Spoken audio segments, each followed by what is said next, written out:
Hurts takes the snap. He's back. He's going to run. He's in! Touchdown! Jalen Hurts! The Eagles are just devouring the Giants. And it is A.J. Brown again! Another touchdown!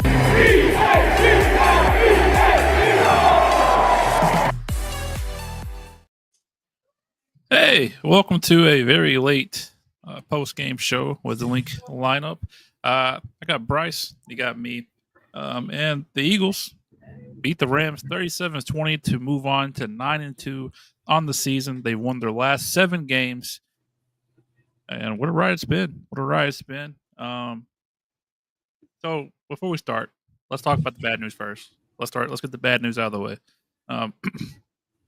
In case you've been living under a rock, our beloved Brandon Graham, he announced last night after the game to the reporters that he tore his tricep and will be out for the rest of the season, which sucks because this was supposed to be his last season, and the Eagles were and still are moving in the right direction as far as what the ultimate goal would be for a player like BG, which is to ride off into the sunset.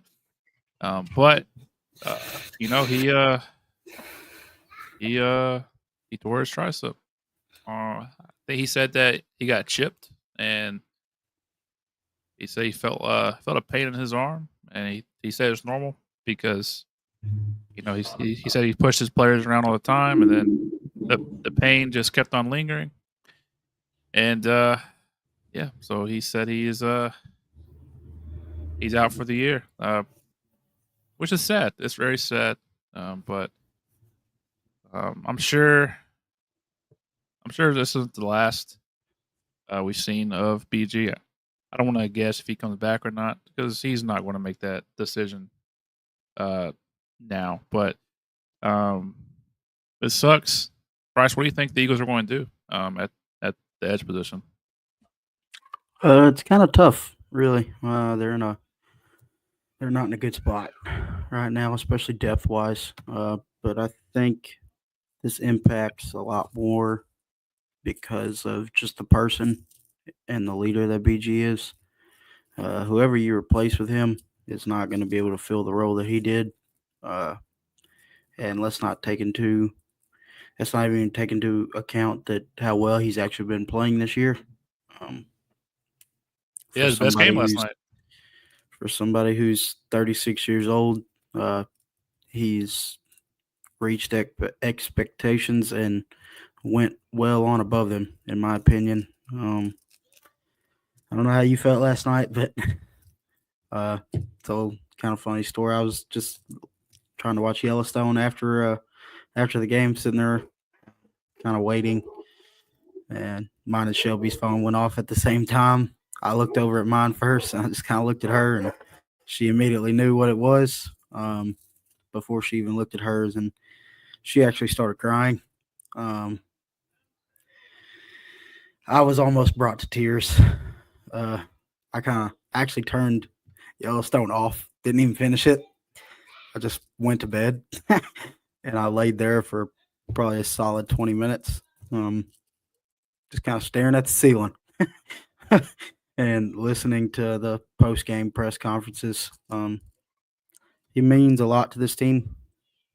Obviously, he's not passed away or nothing, but I mean, he's still going to be around. But just what the kind of player he is on the field and the leader he was or he is in the locker room and even on the field. You got to kind of feel for guys like Nolan. Because you kind of seen the fact that like BG kind of took Nolan under his wing. Nolan has come out and said he looks at BG as like a big brother, almost kind of like a father figure to him. You got to hate it for those guys, but they know what their job is. It's the next man up mentality. Now, in terms of what they're going to do, I'm not sure. I mean, I was looking over like the veteran free agents that are still available. There's some names out there, but not really guys that you think could come in and make like a crazy impact. So to me, it'll probably be Teron Jackson gets called up, brought up from practice squad. I think Julian Okora is actually playing for the Cardinals. I don't think he's on the practice squad. I was going to say he could be a candidate to be brought back if he's even on their practice squad. I'm not sure. I think they're just going to have to stick with in-house guys right now. You'll see a ramp up in Milton's snaps, Moro Ajomo snaps, yeah, that kind of thing. Yeah, I saw plenty of solutions. I put that in air quotes. One of them was, there'll be some snaps where Milton Williams lines up on the outside. I don't mind it. I don't hate it. One of the things I saw was Zach Bond becomes an edge rusher, and we put somebody else out there at linebacker. I don't like that at all. I think some look sure throw Zach Bond out there at the edge, but not as like a permanent solution. I saw Jason Pierre-Paul's name thrown around a couple times. I mean, that's the biggest splash name you could possibly get, but at this point, it's. I saw Shaq Lawson still available. Yeah, but like we're about to hit December. And, they haven't touched the grass in a long time. So, but I mean, at this point, honestly, we just need bodies, and I think Teron Jackson will do just fine. He might shock some people, get a sack or two. Well, you remember in like 21 and 22 when he was here, especially in 22, he got a lot of snaps, and he was actually playing pretty decent when he actually had playing time.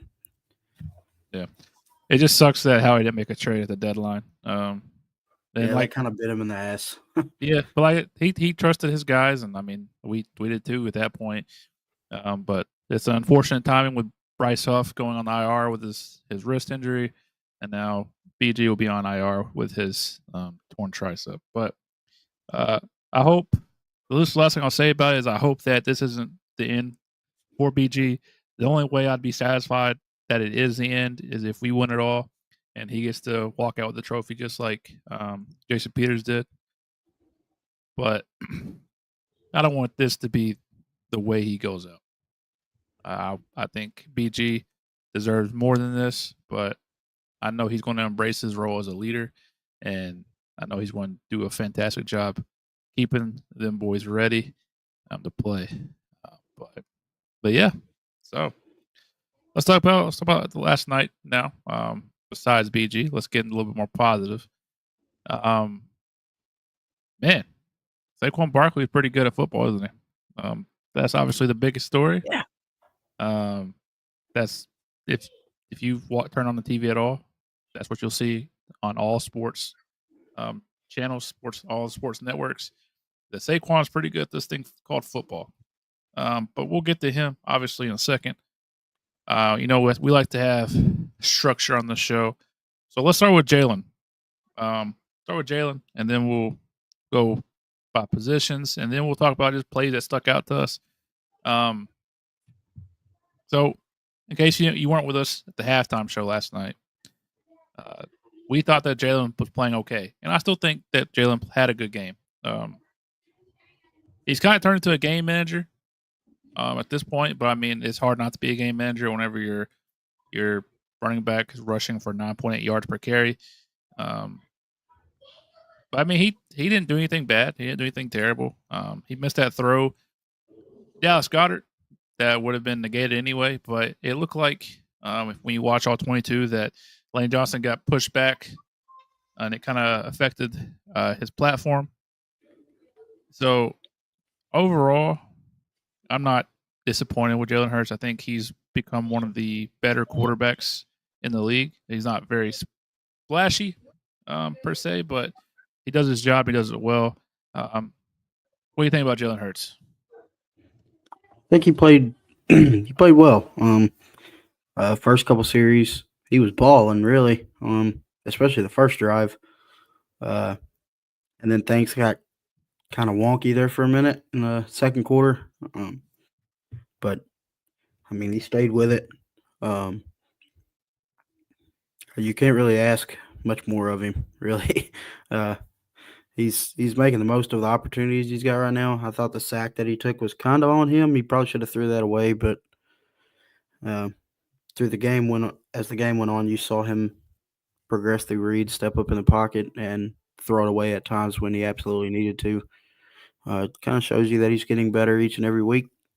I thought he played really well under the circumstances of like the 5-man fronts they were facing and a lot of the pressure. Yeah. What grade would you give Jalen for his performance? B plus. Yeah, I was going to go B plus as well. Really, just because he didn't do anything crazy. He took care of the ball. He scrambled when he needed to. Really, the only negative I have for Jalen is he held the ball too long on some of these dropbacks, but a lot of it is due to scheme and just the plays in general. The route concepts were trash. Some plays, and there's just nowhere for him to go. The only other negative thing I could think of is those quarterback run plays, which we talked about last night, are awful. They're just not great.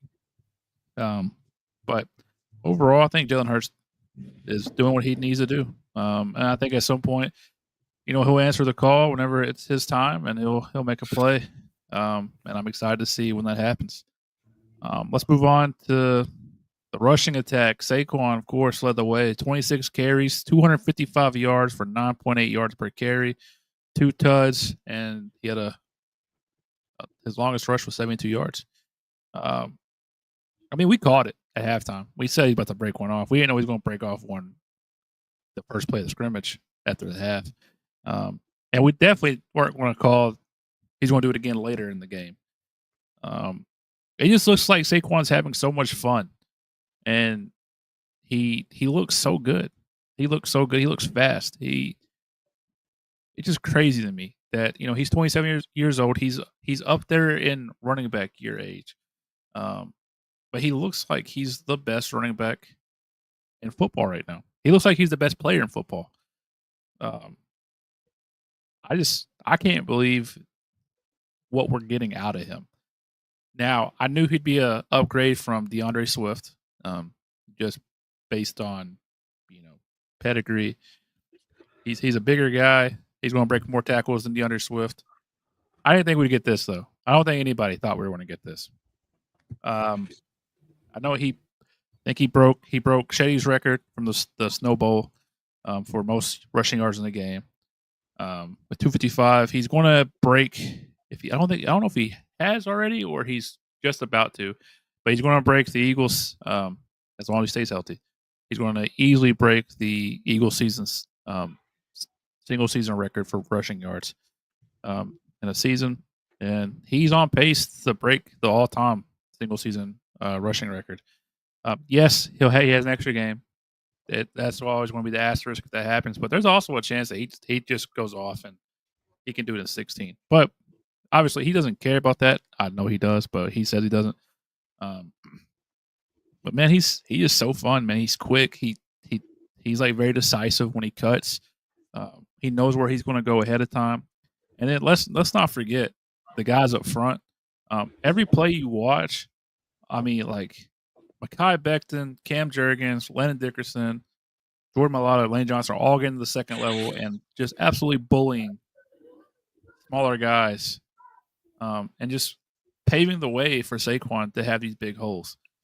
So the success you see with Saquon is a result of these guys just absolutely busting their ass to get to that second level, because it's not easy being that big and be able to move with the running back. But I'll move on real quick, and then we'll let you talk about Saquon. Jalen had 12 for 39 for 3.3 yards per carry. Like I said, the follow the leader play that they were running, I like it. I like it a lot. You get a lead blocker and Saquon, you just kind of follow it. But everything else, throw in the trash. As a scrambler, whenever things get hectic and he moves out of the pocket, I like him a lot. He's one of the best at it. Kenny Gainwell, 5 for 22 and a touchdown. Okay performance by him. Pretty good performance by him. And then Kenny Pickett, of course, had the 2 kneel downs for -2 yards. So, Bryce, I'll pass the mic to you. Saquon is your guy. I mean, what do you make of this performance? I know everybody's want to say it. He's awesome, but I mean, what do you think? I mean, the guy will leave you speechless, man. He really will. Especially on that second touchdown. I thought they were just gonna try to run out the clock a little bit, run it down, play some defense there towards the end to kind of close the game out. But I mean, he just what's crazy is, excuse me, is to me, have we ever seen a better version of Saquon than this? No. I think this is like this is his best version he's ever been in his career. I mean, I go back to his rookie year. That was probably his best season coming up to this point. I mean, he's unbelievable, dude. And there's a reason. I mean, I always knew he was going to be good. I didn't think he was going to be this good. I mean, I fell in love with watching him when I was in high school, my senior year of high school. He's been my favorite running back in the league ever since he got in. It was tough to root for him because he was on a division opponent or a division rival. But I mean, I've always followed his career. He's been my guy since the beginning. I mean, just even dating back to his Penn State days, you could see that he is something special. There was something different about him. I've just never seen a back that big with as much contact balance and the ability to cut at top level speed, if that makes sense. The first touchdown, when he made the cut to get outside, that was insane. he literally stopped on a dime when he was almost at full acceleration, and he's outrunning DBs at 230 something pounds. That's unheard of.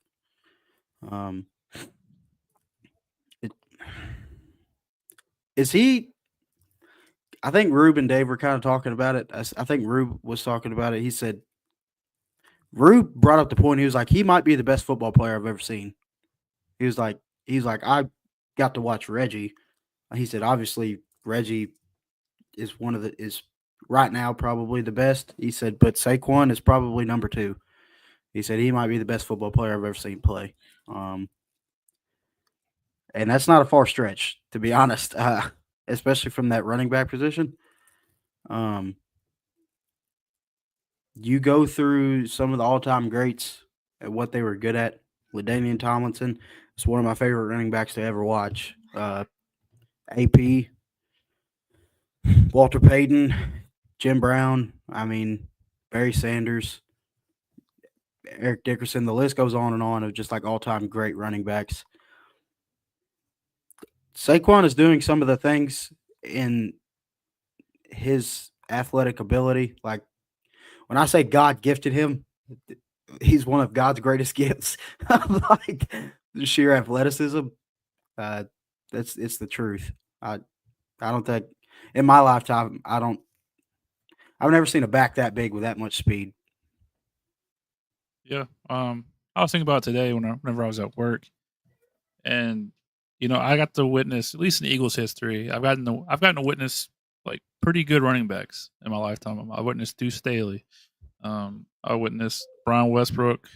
I witnessed LaShawn McCoy. DeMarco Murray. Anybody? But like those are 3 names, not DeMarco Murray, that are like they're very good running backs. And Brian Westbrook was a different animal than Saquon. Brian Westbrook was like a do-it-all guy. Wasn't necessarily elite. When it comes to like sheer like power, and like kind of rushing ability, he was very, very good.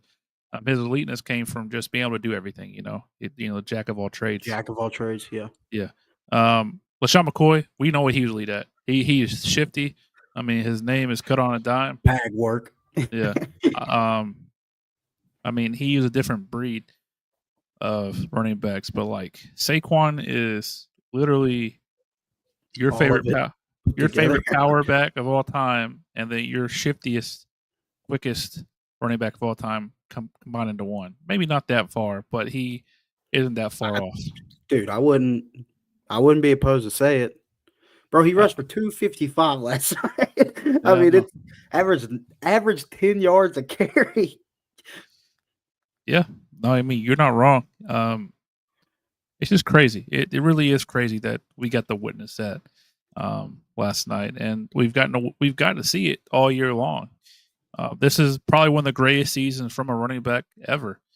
And when it's all said and done, we get to say we got to witness it. And that's awesome. I hope he keeps it up. I hope he breaks the record, and I hope he gets to experience some What a time postseason to be alive that success. would be. Yeah, The Eagles have a rusher that owns the NFL rushing record yeah, in a season. yeah. So I feel bad for him because this is a lesson, I guess, for really anybody that watches football. Is you can only be as good as like your like environment, I guess, because like Saquon played for the Giants, they stunk, and so in return, sometimes he stunk too because he wasn't able to get anything going. Um, He was and he was he was the only shiniest turd on a turd team. yeah, that meme of that Ferrari in that trailer park, he was the Ferrari in the trailer park. It's just and like he's not going to get a ton of credit for his time with New York because of like they didn't have any success. Yeah, when it comes down to like his career. Yeah. And so that makes me nervous as a fan of him because like when it's all said and done, he might play for the Eagles 2 more years, right? Maybe 3. Who knows? Because I mean Derrick Henry's 30 and he's still going strong. And like Saquon's a different breed than like some of the other running backs, like a typical running back. When it's all said and done, I worry that those years in like New York will hinder him as far as like where he stands all time. So like there are some good players out there that are on terrible teams that won't get to shine unless they break free. And the one last thing I'll say is Imagine if he played behind this offensive line his entire career so far. yeah, who knows what would happen. He'd be one expensive player though, I'll tell you that. Yeah. Yeah. But damn, I forgot what I was going to say. But yeah, we'll move on. I guess it'll come back to me at some point. Oh yeah, no, I remember now. It's gonna be funny in the off season whenever like average running backs are gonna get paid a crap ton of money because the top 3 rushers in the NFL right now were let go from their original teams. Derrick Henry, Saquon, and Josh Jacobs. So it'll be interesting to see what happens there. Receivers, I just really want to talk about AJ Brown. Nobody else really did anything. AJ had a quiet 6 for 109 and 1 touchdown. At any point, while they were reviewing that touchdown, do you think it was incomplete? No. He took 3 steps. I watched it back last night, the multiple replay. Even after the game, I was like, when the ball was in his hands, he already had a foot down, put another one down, and then proceeded to put another one down. To me, that's 3 steps. I mean, that's football move, I guess, in my opinion. If that's it. I mean, he took 3 full steps, and then the ball got punched out. Yeah. I think I can't remember if it was Collinsworth that said it, but he said if that was in the field of play, it'd been a fumble, so it has to be a touchdown. And I figured that's a pretty good way to sum it up. So yeah, I mean AJ, great game. Hopefully Devontae's back next week because we need him. We need him to be that second mouth to feed. Because Dallas Goedert, he's not getting a ton of looks, but he's also not making the most of his opportunities. Jahan Dotson, we all know what's going on with him. He's just getting bubble screens. But let's move on to defense real quick. Let's highlight some things. I want to highlight this. PFF did not give that touchdown. It didn't put it on Queion Mitchell. So according to PFF, Queion Mitchell has yet to give up a passing touchdown. Now, according to Next Gen Stats, Quinion has given up a touchdown. So, real quick, who do you think that touchdown was on? Do you think it was on Q, or do you think it was on Sidney Brown? Or is it too close? It's too close to call it, in my opinion. It's toss up, I think. I do think that it would make more sense to give it to Sidney, though. Right. It looked like Quinion, if I recall correctly, was kind of he was pretty much following somebody. Then he kind of broke off the route and tried to make a play there. But let's talk about Cooper DeJean real quick. Cooper DeJean had Cooper Kupp in absolute hell the whole night, and it's crazy to think that maybe Coop might be just as good, if not better, than Quinion Mitchell. I mean, we struck gold in the first 2 rounds. It's still crazy to me to think that Cooper fell and Quinion fell. And I know that there are some people out there that wanted Terry Arnold instead. Hey, sucks to suck, man. Because we got 2 absolute studs. The future is bright. In that secondary, and I do want to say this: I think CJ should stick around too. CJ's gotten so much better these past couple of weeks, and like a 3-year deal. Is that what he's on? Yeah, I think so. Yes, and he's still on the younger side. And then of course you got Reed Blankenship. The secondary is fine for years to come, I think. And man, it's just awesome. It's an awesome time to be an Eagles fan because there used to be times where we had Bradley Fletcher, Kerry Williams. Who else? Who else sucked that we had? We've had bad cornerback play in our lifetime. Jalen Mills. Nolan Carroll was one of the best corners we had for a long time, and that's a bad spot to be in. Yeah, Orlando Scandrick. Remember that? That was a fun time. Grass ass punk. We looked at Ronald Darby as an elite cornerback at some point. That's how bad we were. Yeah, we got hyped when we traded for him. Yeah, and now we got 2 rookies who are both. Quion's a little older for a rookie, but they're under 24 years old, so they could be the next Lito and Sheldon. LeBlanc was playing your slot for a little bit. Yeah, we thought he was somebody. A savage. Yeah, he was for a time, but I'll never forget that picture. Saints playoff game, very first play, pick on Drew Brees, went to the sideline, put a ski mask on. Yeah, I thought we won. That one. But I think that's a common theme amongst Eagles fans. If Alshon catches that ball, we was going to win another Super Bowl. That was going to be back to back. Yep, it was. But yeah, I'm happy with Coop, man. He's kind of shocked me because that preseason game where he got in and it looked like he got kind of cooked. I was like, oh, yeah, this might be a long season for him, but he's smart, man, and they communicate well. If you watch the game, he's physical, dude. Yeah, he is. He is like a safety. That's the thing, is he is like a safety, but he's good at corner. Yeah. But I was really impressed with their communication. They're always communicating in the back end, and a lot of that is CJ. If you watch just any play where the Eagles get a stop, you see them just pass each other, pass off the receivers, and say I got him. It's small things that add up, and I think this team is really good. Right. I also want to point out, he's not in the secondary, but Nakobe Dean had Kyron Williams in hell last night. Anytime Nakobe had a chance to go free to the quarterback and Kyron Williams was there, Kyron Williams got laid out by Nakobe Dean every time. I'm so impressed with Nakobe. He shocked me. For a minute there, it looked like Nakobe just wasn't going to be the player we hoped he would be. But he's turning it around, man. He had 2 tackles for loss and a sack last night. He's been awesome as well. What about you, Bryce? What do you see on the defense last night that you liked?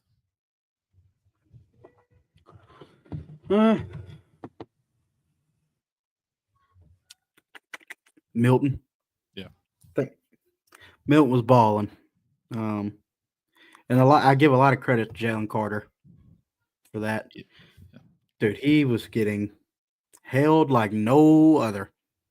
And it was kind of tough to watch. You got to quit yawning. Sorry. Making me yawn, dude. Sorry about it. But yeah, that was tough to watch for Jalen Carter. I think everybody around the league is starting to realize what kind of player he is. Because he's getting double teamed. He got double teamed last night at the highest rate of his career. It was like 80%. Felt like. Yeah, and he was splitting double teams, like you said a couple weeks ago, dude. I would hate to be hit with that club. That club move, that shit looks like that hurts. Yeah, a lot. Oh, you know what looked like hurt whenever he punched that ball out of Kyron Williams' hands. That is a massive tree trunk of an arm just coming right at you at high speed.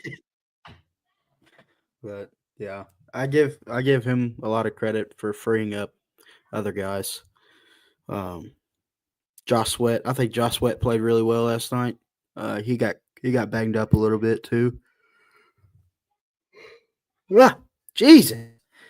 I've seen a lot of one thing I do want to kind of talk about is I've seen a lot of hate getting thrown Isaiah Rodgers' way last night.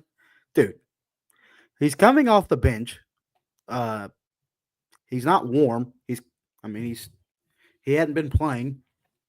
And you ask him to cover probably in my opinion, the best duo of receivers behind the Eagles, but in the league.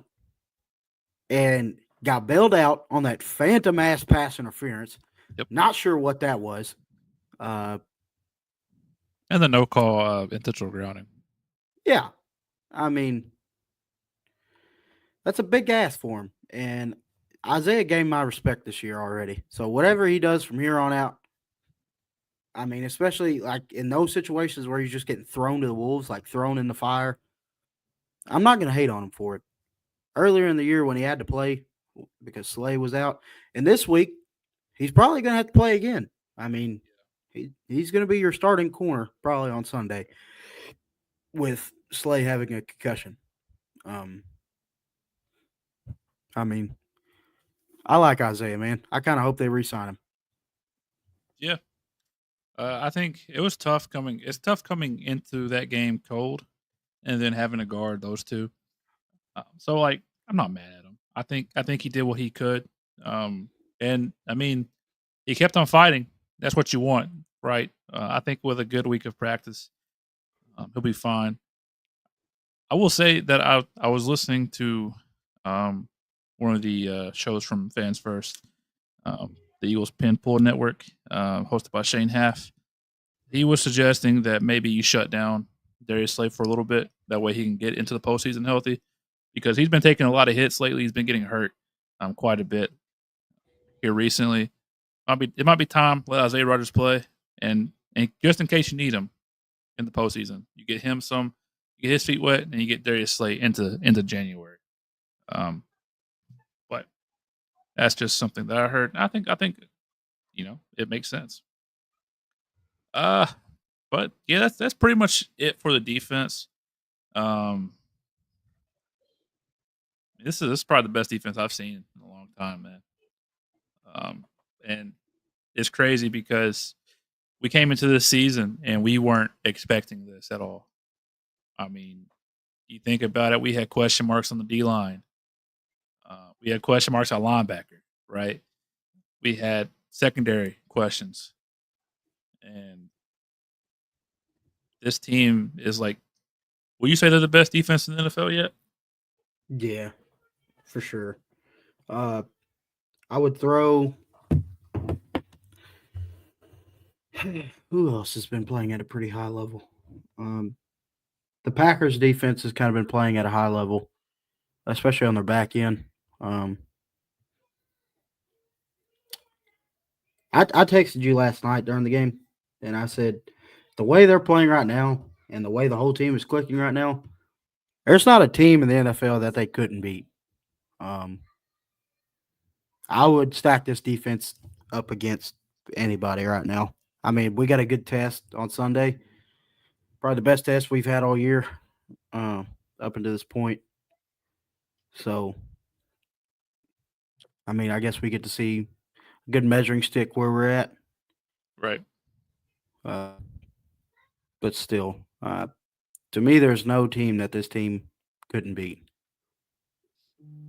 Well, I would like to point out If this. they play the Chiefs right now, I think they'd smoke them. I mean, I don't think the Chiefs are the best team in the AFC. I think the Bills are right now, and I think we beat the Bills. I would have confidence that we beat the Bills. Yeah. I'm really hoping for we play the Lions at some point in the playoffs.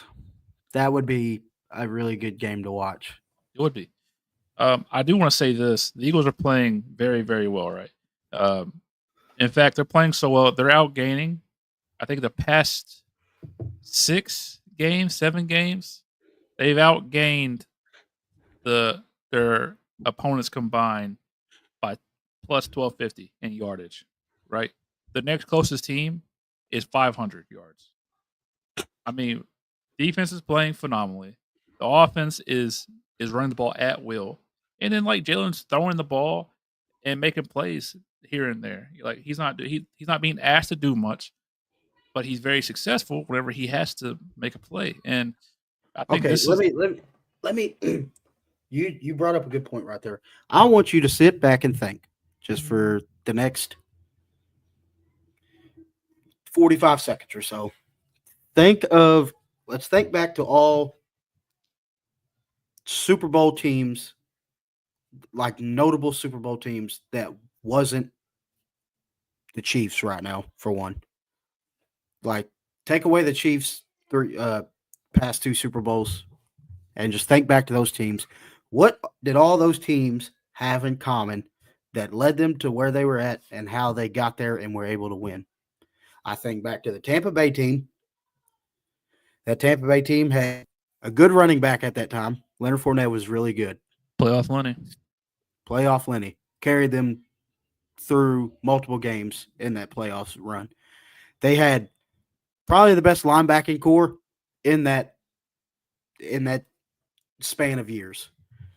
Devin White was playing out of his mind then, and Levante David was still Levante David. Miss you, buddy. Yeah.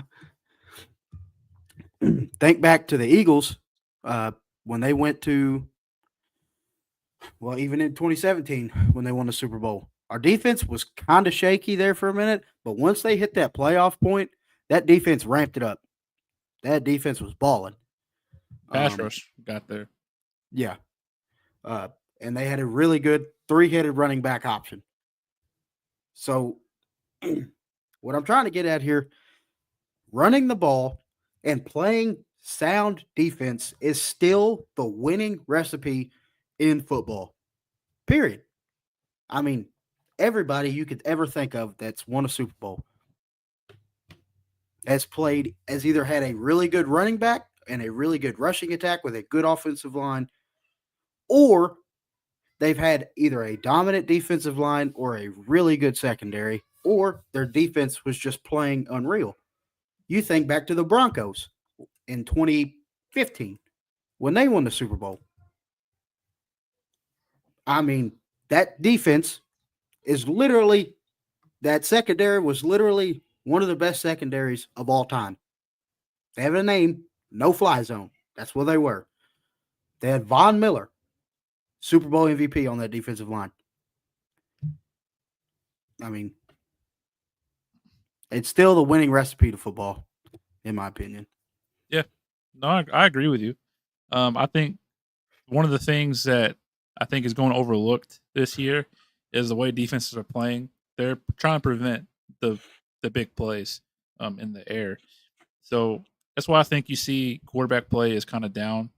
It's trending down this year compared to the previous years. I think that's fine. That's fine with us. I mean, we're running the ball at will. And I mean, we have the best offensive line in football. I'm going to say it. Lions are probably second. It'd be a tough matchup, man. be a very tough matchup. That'd be a physical game to watch. Yeah, and also be a battle of two coaches that don't like losing. And two coaches who have questionable decisions sometimes when they coach. Yeah, absolutely. But yeah, What'd you think of the situational play calling right before halftime? yeah, I think we briefly touched on this. It was bad. It was. I mean, Nick admitted to it in his press conference. He said that, I mean, players didn't execute, coaches didn't execute. And he said, so it's on me. I mean, I get the idea, I guess, maybe, but we still had timeout in our back pocket. We could at least try to gain like 10 yards and gave Jake Elliott a chance. Because if somehow, some way the Rams score there, I mean, we're looking back at that and we're like, what in the world was going on? Right. But I think Nick had an okay game. I think he should have got that flag out a little bit quicker on the challenge, but they weren't looking for the flag for whatever reason. But I think when can you change your mind on a penalty? I don't know. He got away with the one there. He got away with. I was like, what? I was stuck for a minute. I was like, yeah. Since when is that you able to do that? Somebody comes out and obviously gives away what they were gonna do, and you're like, nah, I'll take it. Push them back, and they didn't score anyway. So I mean, you got to give credit to them. But this is the last thing I'll say. Then we'll wrap this up because we'll be back later this week to talk about the upcoming game. I think people are going to change their mind now that we're winning. But I think Nick is a good coach. I said it from the beginning. I think he does his job well. I know he makes questionable calls. That I can't excuse that one. I'm one of his biggest supporters up until last year in that playoff game, which I was just an emotional wreck at that point. But I mean, his post game speech. I think I got it ready for me. Last night was something that I was like, man, he knows what he's doing. I mean, he said everybody watched the game and everyone's calling you, telling you how fucking good you are. We haven't done shit. Put your head down and work. It's the work that has got us here. I mean, he knows how to talk to guys. He knows how to lead men, and I feel like that's an aspect that's getting overlooked. Sure, he's frustrating sometimes, but I mean, he does a good job. Got a lot of faith in his guys, and he trusts his guys, and they trust him, even though sometimes it doesn't seem like it. The team feels back. I mean, AJ, Saquon dancing, Jalen smiling. It feels good. It feels good. I mean, it was nice to see Alshon there last night. I miss him sometimes. Not towards the end of his career. That I did not want him around at the end of his career. But I mean, Jalen threw one of his first touchdown passes at the link to him. It was his first down pass. Yeah. No, it wasn't. His first touchdown pass was to Greg Ward. It was his first touchdown pass at home to Alshon. I know that for a fact. So it's nice, man. Everybody that had played Philadelphia loved Philadelphia. And I think it's just a testament to what Jeffrey Lurie has built and what Howie has done. People love it here. And I think this team, I think if the Eagles somehow pull it off, or even if they get far into the playoffs, you got to sit back and be like, wow, this was a very successful year because of what happened last year. Obviously, we know what happened. They're 10-1, and then finished I think it was 11-6, and then of course got blown out in Tampa. I mean, that was probably the worst month of football I've ever watched, and not only did it hurt to watch physically, it hurt to watch emotionally because we just came off 2 big wins against 2 great AFC opponents and just absolutely shit the bed. But now, they're playing now, and they got the stench off their back. Vibes are high. The Eagles are winning, and this has been a great 3.5-year stretch from Nick. And the fans that still want him fired, I have no idea what you want him to do. I feel like even if he won a Super Bowl, they'd be like, "We need him gone." he brings the best out of these players, and I think that you got to give him credit where credit's due.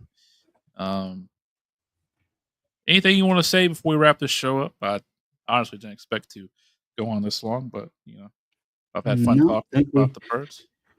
think we hit it. The last thing I'll say, good to see Jake Elliott hit everything. He went 7 for 7 last night. He looked good. At some point, he's going to have to make a clutch kick, and I think once he hits that, his everything about him will be back. Cooper Kupp held for 8 receptions, 60 yards. Puka had a better game at 9 for 117. My bold prediction did not stand. Did not stand at all. But if you would have said they held one of them or all of them to under 120 yards, you would have been correct because neither of them hit 120 yards. So close, yet so far away. My Johnny Wilson touchdown prediction didn't hit, and Josh's Jalen Carter sack prediction sure as hell didn't hit. So we'll try again next week. Look, we can give a game ball to Saquon, which we will. But let's give a game ball to somebody else. Bryce, I'll start with you. Game ball goes to Saquon, of course. Yeah, I knew that would happen. I'm gonna give my game ball. Give it to BG. I'm gonna give it to BG. He had a hell of a game. Unfortunately, the way it ended was tragic. It definitely sucked all the air out of like the room. I guess that's the saying. But if that is his last game, for what it's worth, he's kind of talking like he wants to come back. So here's my thinking, and then we'll move on. I think that once you get older, you have kids, you have a family, you want to spend more time with them, and you can't do that, with the everyday grind of being an NFL player, right? From July to February, you can't do anything really other than football, eat, sleep, breathe football. I think that, his wife and his kids, I feel like they're going to understand that if he wants to go back out there and finish it on his terms, he will. And so I think he's going to have like their blessing, if you want to call it that. But ultimately the decision is his. And if that is his last game though, many thanks to you, BJ. You are an awesome person. Cheer for. You make it so easy to cheer for you. And I admittedly wasn't a fan of you when we picked you, and you had those early down years. But man, the redemption story of your career is something special. And then to have the most important play in Philadelphia Eagles history, just to be, it's you. It's you. You made it happen, and looking back at it, you made a ton of us happy. That was like a lot of us. That was our best day of our life. Was that night in February, and it was because of you. And I'm gonna miss you, man. And I hope that next year you get to come back. But if anything, I hope that this team just plays their ass off, because I feel like they have so much more motivation now to finish this story for you. And I hope that's the storybook ending you get, and it's the one you deserve. So thank you, BG. If it is, then I'm glad I got to be around to watch it. But that'll do it for this episode of the Link Lineup Radio postgame show, I guess. Go on postgame show. Luckily, thank you, God, the Eagles have afternoon game on Sunday, and we'll be here for that one. That was a big game. Big game against the Ravens. We'll be back later this week to kind of talk about it, kind of preview it, talk a little bit more about this game, and all that fun stuff. I will say 2 weeks away, or 2 weeks from now, we will not be doing a pregame, postgame show, as I won't be here. But the rest of the way, the rest of the season, you have us. But thank you guys for watching. Thank you guys for listening. If you're listening on Spotify, Apple Podcasts, be sure to follow the show, like the show, subscribe to the show, whatever it is that you do there. Leave a 5-star review. Tell us you love us. And, if you're a fan of the Birds, leave a 5-star review. Greatly appreciate it. Make sure to follow the show on all socials at The Link Lineup. Follow Bryce at I Am Bryce Haynes. Follow me, Chase, at Cardiac Chase. And, yeah, thank you guys for listening. We'll see you guys again later this week. But until